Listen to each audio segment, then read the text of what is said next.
Oke, Assalamualaikum warahmatullahi wabarakatuh. Selamat siang. Berjumpa kembali dengan saya WDRM dalam podcast Ruang Inspirasi.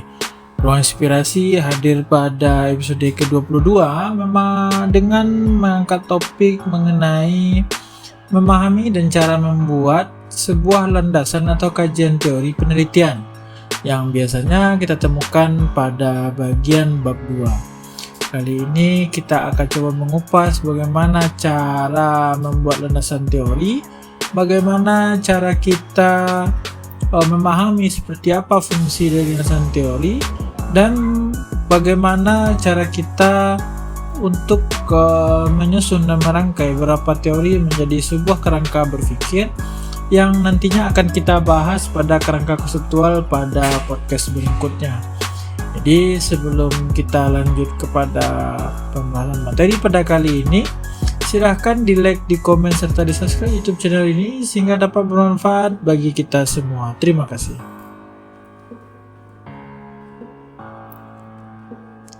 Ya, jika kamu sedang melakukan penelitian, membuat skripsi, tesis, atau disertasi, ataupun karya ilmiah, misalnya kamu akan memerlukan landasan teori.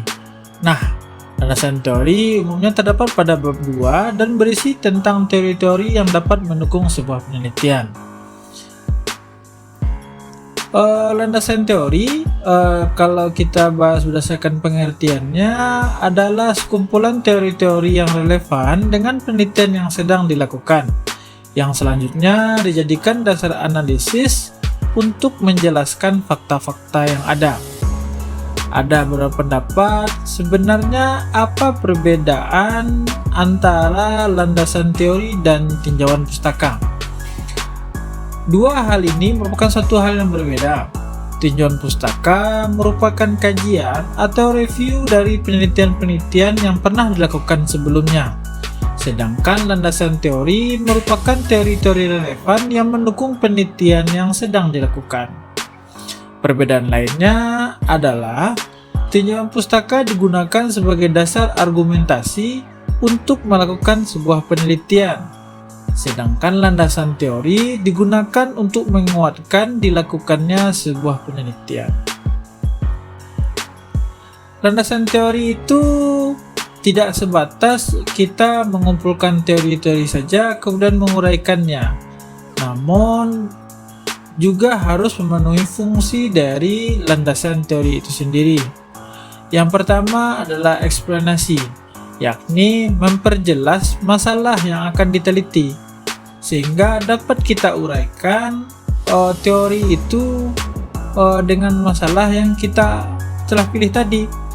Kemudian fungsinya adalah fungsi prediksi, sehingga teori-teori yang kita kumpulkan dan kita uraikan itu dapat menjadi perumusan kita untuk menghasilkan sebuah hipotesis dari apa yang akan kita dapatkan dari masalah yang sudah kita dapatkan tadi. Kemudian berfungsi sebagai kontrol yang gunanya untuk memberikan saran dan upaya pemecahan dari sebuah masalah.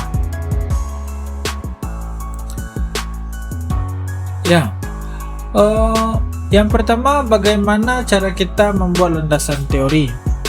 Untuk membuat sebuah landasan teori yang baik dan sesuai dengan fungsinya, kamu bisa mengikuti langkah-langkah berikut.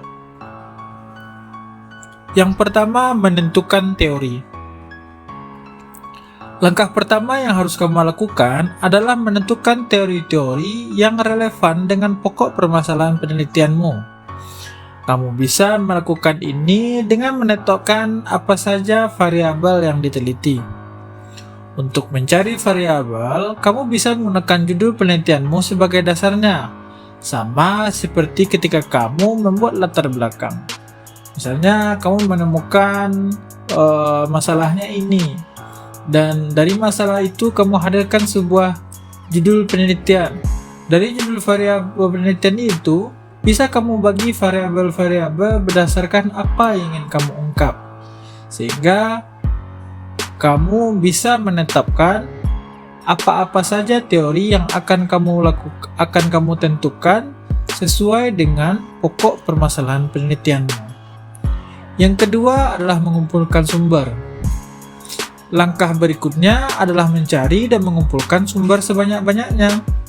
Namun perlu diingat, kamu harus mencari sumber yang relevan dan sesuai dengan variabel yang sudah kamu tentukan di tahap sebelumnya.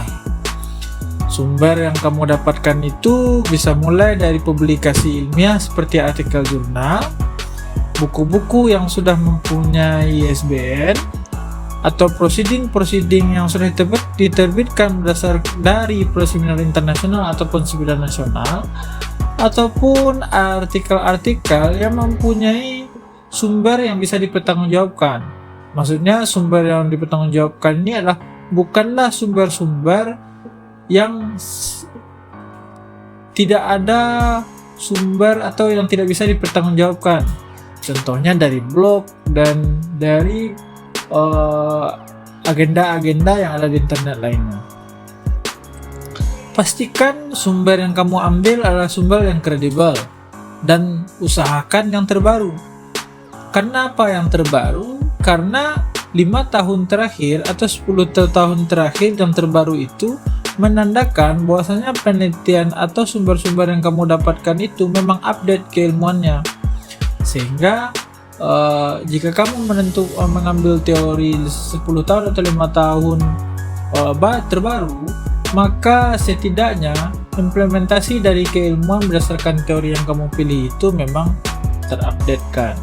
Berbanding terbalik jika kamu memilih di tahun yang cukup tinggi dan seringkali dosen-dosen pembimbingmu membandingkan dengan tahun kelahiranmu, dan bisa jadi teori yang kamu pilih itu lebih tua dari umurmu sendiri, seperti itu.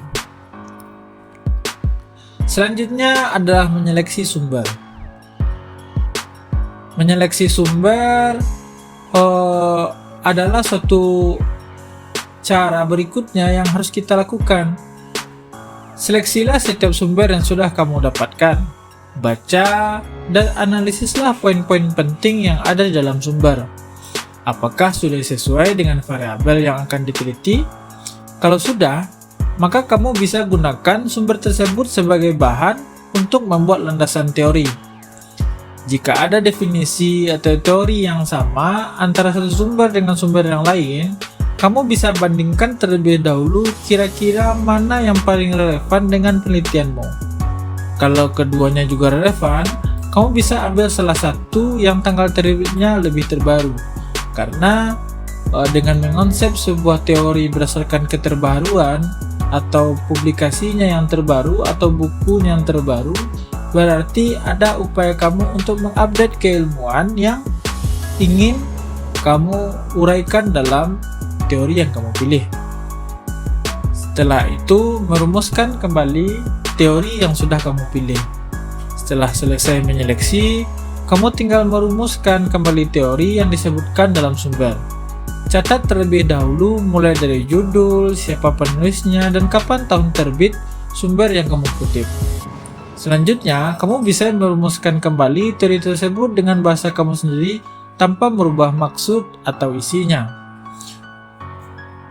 Kalau pada zaman dahulu, kita harus terikat bahwasanya kita harus mencatat siapa penulisnya, apa teorinya.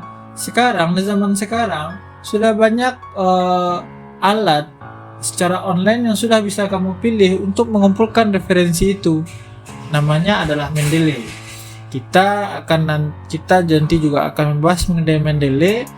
Jadi intinya Mendeley itu adalah sifatnya adalah cloud atau sumber atau tempat penyimpanan data artikel ilmiahmu yang bisa kamu upload, dan kamu bisa memakainya tanpa harus ada jaringan nantinya. Sehingga ketika kamu mengutip artikel, kamu bisa langsung menuju artikel yang sudah kamu upload di Mendeley kamu tersebut, dan akan memudahkan kamu dalam menulis karya ilmiah atau teori yang akan kamu buat tersebut.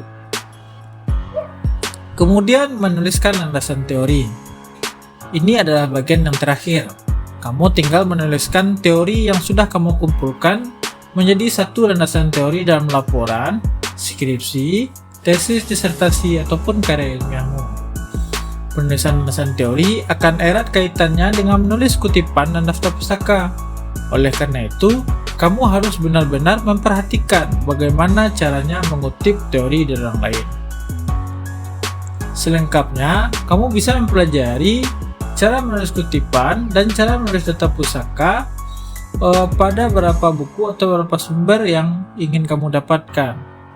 Jika kamu masih bingung, lihatlah beberapa contoh landasan teori yang ada pada sebuah publikasi ilmiah atau skripsi atau jurnal yang sudah diterbitkan. Nah, itulah beberapa hal yang bisa kamu pelajari tentang landasan teori. Meskipun terlihat mudah, namun pembuatan landasan teori ini benar-benar harus diperhatikan. Teori yang diuraikan harus benar-benar relevan dengan penelitian yang dilakukan. Jadi, jangan hanya menulis teori sebanyak-banyaknya tanpa memperhatikan variabel yang ingin diteliti. Semoga dengan mendengarkan podcast yang sederhana ini, kamu bisa membuat landasan teori yang baik dan benar untuk penelitianmu. Jika ada pertanyaan, silahkan tinggalkan pertanyaan di kolom komentar. Nanti kita akan mencoba menjawab dan mencarikan solusi dari pertanyaan. Sekian dari saya WDRM. Terima kasih. Jangan lupa di-share di kolega atau mahasiswa sekalian. Saya pamit. Assalamualaikum warahmatullahi wabarakatuh.